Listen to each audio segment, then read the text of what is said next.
My dear Professor, the 5 clay tablets from your recent excavation in the ruins of Babylon arrived on the same boat with your letter. I have been fascinated no end and have spent many pleasant hours translating their inscriptions.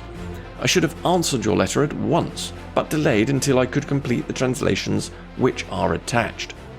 The tablets arrived without damage, thanks to your careful use of preservatives and excellent packing. You will be as astonished as we in the laboratory at the story they relate. One expects the dim and distant past to speak of romance and adventure, Arabian Nights sort of things, you know, when instead it discloses the problem of a person named Dabasir to pay off his debts. One realizes that conditions upon this old world have not changed as much in 5,000 years as one might expect. It's odd, you know, but these old inscriptions rather rage me, as the students say.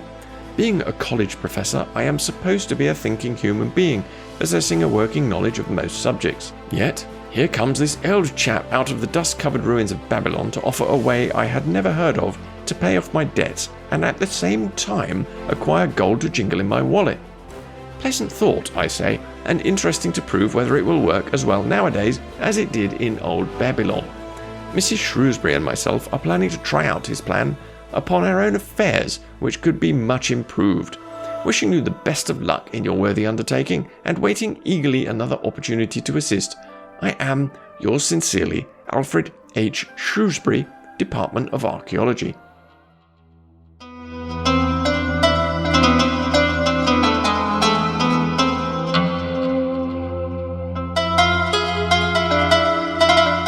My dear Professor, if in your further digging in those ruins of Babylon you encounter the ghost of a former resident, an old camel trader named Dabasir, do me a favour. Tell him that his scribbling upon those clay tablets so long ago has earned for him the lifelong gratitude of a couple of college folks back here in England. You will possibly remember my writing a year ago that Mrs. Shrewsbury and myself intended to try his plan for getting out of debt, and at the same time having gold to jingle. You may have guessed, even though we tried to keep it from our friends, our desperate straits. We were frightfully humiliated for years by a lot of old debts and worried sick for fear some of the tradespeople might start a scandal that would force me out of the college. We paid and paid every shilling we could squeeze out of income, but it was hardly enough to hold things even. Besides, we were forced to do all our buying where we could get further credit regardless of higher costs. It developed into one of those vicious circles that grew worse instead of getting better. Our struggles were getting hopeless. We could not move to less costly rooms because we owed the landlord. There did not appear to be anything we could do to improve our situation. Then, here comes your acquaintance, the old camel trader from Babylon, with a plan to do just what we wished to accomplish. He jolly well stirred us up to follow his system. We made a list of all our debts, and I took it around and showed it to everyone we owed. I explained how it was simply impossible for me to ever pay them the way things were going along. They could readily see this themselves from the figures. Then I explained that the only way I saw to pay in full was to set aside 20% of my income each month to be divided pro rata, which would pay them in full in a little over 2 years. That, in the meantime, we would go on a cash basis and give them the further benefit of our cash purchases.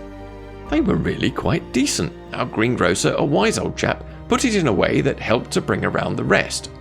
If you pay for all you buy and then pay someone what you owe, that is better than what you've done, because you ain't paid down the account none in 3 years. So he said. Finally, I secured all their names to an agreement binding them not to molest us as long as 20% of our income was paid regularly. Then we began scheming on how to live upon 70%. We were determined to keep that extra 10% to jingle. The thought of silver and possibly gold was most alluring. It was like having an adventure to make the change. We enjoyed figuring this way and that, to live comfortably upon the remaining 70%.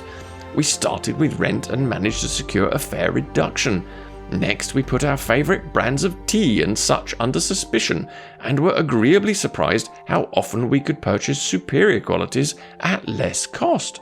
It is too long a story for a letter, but anyhow, it did not prove difficult. We managed, and right cheerfully at that. What a relief it proved to have our affairs in such a shape we were no longer persecuted by past due accounts.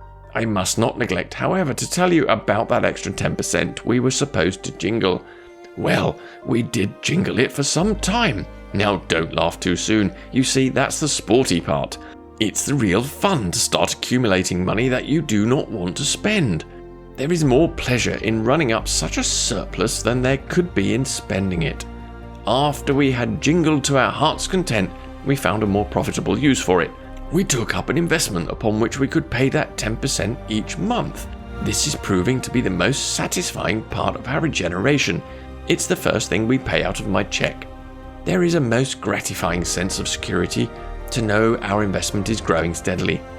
By the time my teaching days are over, it should be a snug sum, large enough so that the income will take care of us from then on. All this out of my same old check. Difficult to believe, yet absolutely true.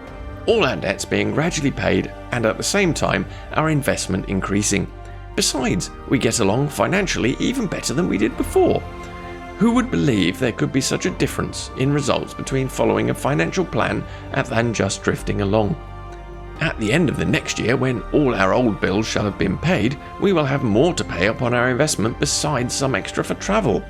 We are determined never again to permit our living expenses to exceed 70% of our income.